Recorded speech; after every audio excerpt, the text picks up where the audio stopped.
What is the true meaning of life? Well, a lot of people think it's to have fun, maybe have a family.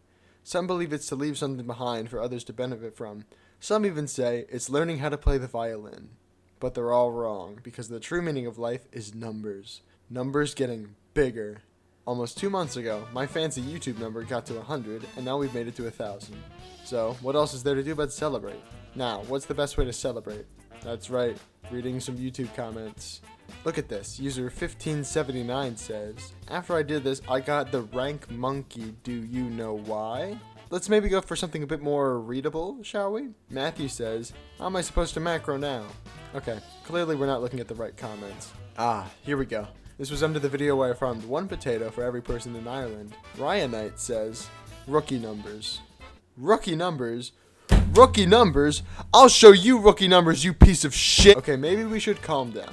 But I still need to prove this random person on the internet wrong.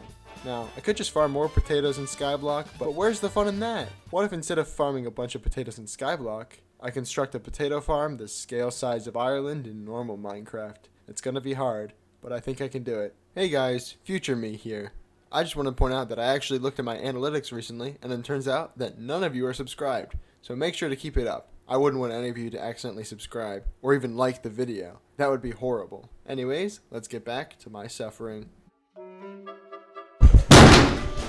12,000 years ago, a bunch of monkeys got together and figured out that sticks can be used for hitting, and they could plant funny things in the ground for food. They didn't have to run around and scavenge food anymore. But fast forwards to now, I spawned into a Minecraft world, and nobody taught me how to farm, so I became a nomad. Now for those of you who don't know what that is, you're either too young to be on YouTube, or you didn't pay attention in 6th grade social studies. Maybe before watching this video, you should have done your homework. Idiot! Anyways, I decided to steal a bunch of resources from the locals, like a true American.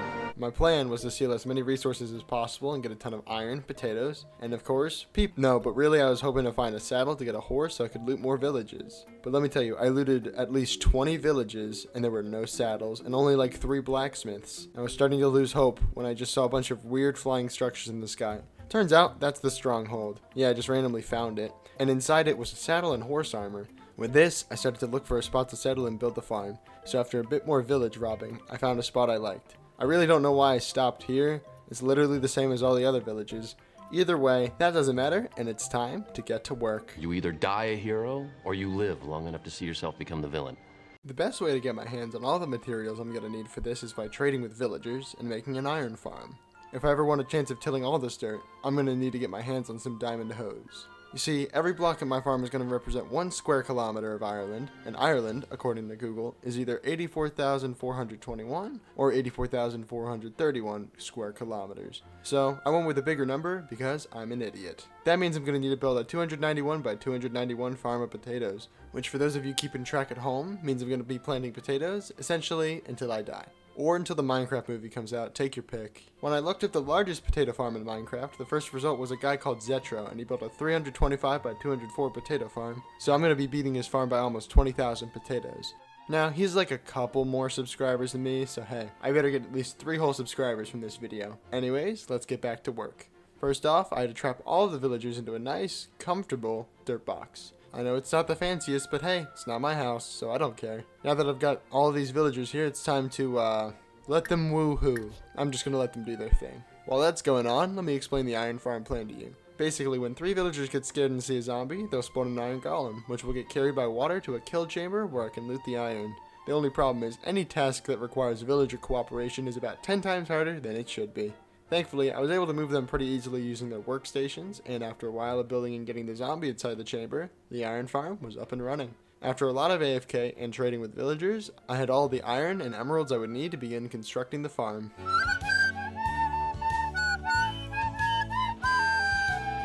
There's 4 clear steps to building this farm. The first, to fence in the entire farm. The second, to place all the water. The third, to till all the dirt. And finally, I had to plant every single potato by hand. Now thankfully, I had already built the fencing, so that was step 1 done. Step 2, however, was going to take a little longer.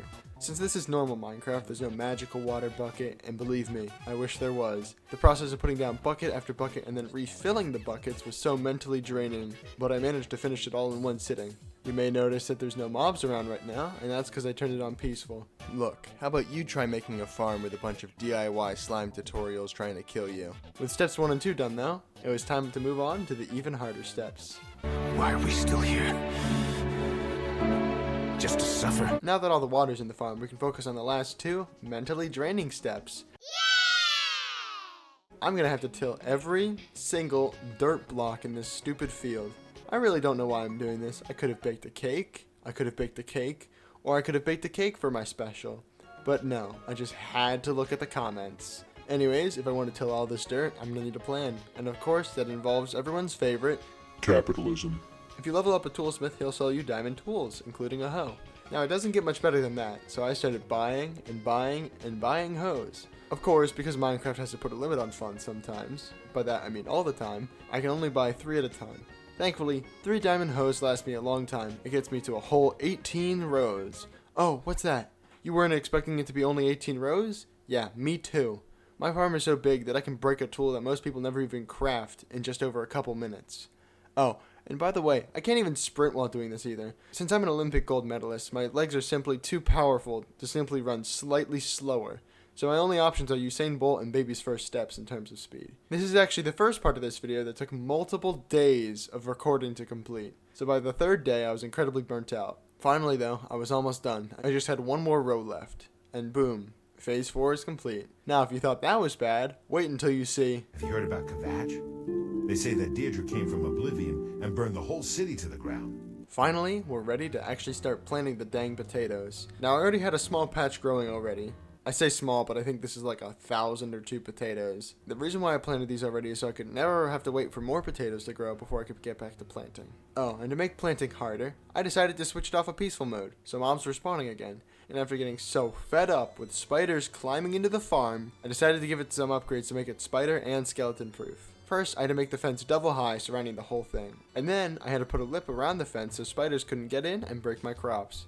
Now that there's no untilled dirt, no mobs should be spawning in here. Well, prove me wrong. If I have to plant 1 more potato, I'm gonna snap. I need a break. The plan with Irish people is like, I'll keep all my emotions right here, and then one day I'll die. If there's one thing my parents taught me, it's to ignore my problems until the very last minute, so I'm going to play Terraria instead. As soon as I started, I immediately ignored my guide Dylan's warnings about getting proper gear before adventuring and ran into the desert. I saw a big bird sitting down by itself and thought, this is going to be easy. Yeah, so 30 seconds later, now the entire family's after me, but thankfully, because I'm a pro Terraria YouTuber, I blocked them off and found a chest with a magical stick inside, which I used to burn the birds alive. I kept mining and looting random chests when I accidentally almost died in sand. That reminded me that I could actually get better gear, so I did some minor upgrades to my defense. No sword for me though, just me and my Bernie stick. Since so far the most dangerous things in this world have been birds or sand, I was feeling pretty confident when I stumbled upon the jungle caves, which caused me to nearly die. But let me tell you, the bats aren't nearly as bad as the weather. Rocks are falling left and right. Never mind. Turns out bats are worse than falling rocks. I'm just gonna go back to planting now. Now that that's over, and my sanity is back to feeling we can get back to work. I don't think there's ever been a more mind-numbing task in a video game I've played. Sure, grinding all my gear and skills in Skyblock takes way longer, but at least I don't want to tear my own hair out every time. It's sort of like Skyblock is about as appealing as a nice, home-cooked meal your mom made just like she did when you were a child, and this is like garbage juice behind a butcher shop. Now that I'm out of stupid analogies, time to cue the montage.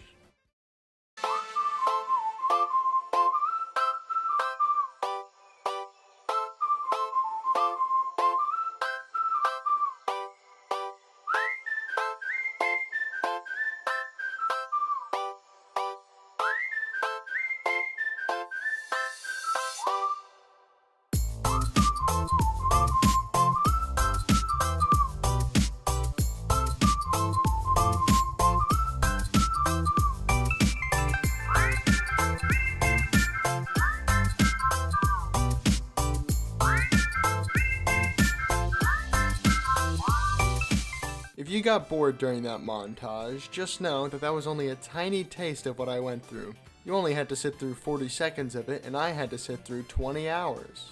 So while I was literally on the last couple rows of the farm, something crazy happened. A full diamond armor zombie spawned right next to my farm, so I immediately went over and started killing it with my fist. The zombie ended up dropping a pair of boots. It sort of felt like they were a gift from God. The legendary potato boots can only be given to a true master of the spuds. And I guess I was finally deemed worthy. After that, it didn't take long for me to get to the last potato I needed to plant. I'd just like to thank a few people for helping me get to where I am today. My mom, my dad, my dogs, an aloe plant I had in 4th grade, and of course, Gary the guide. Without further ado, it's time.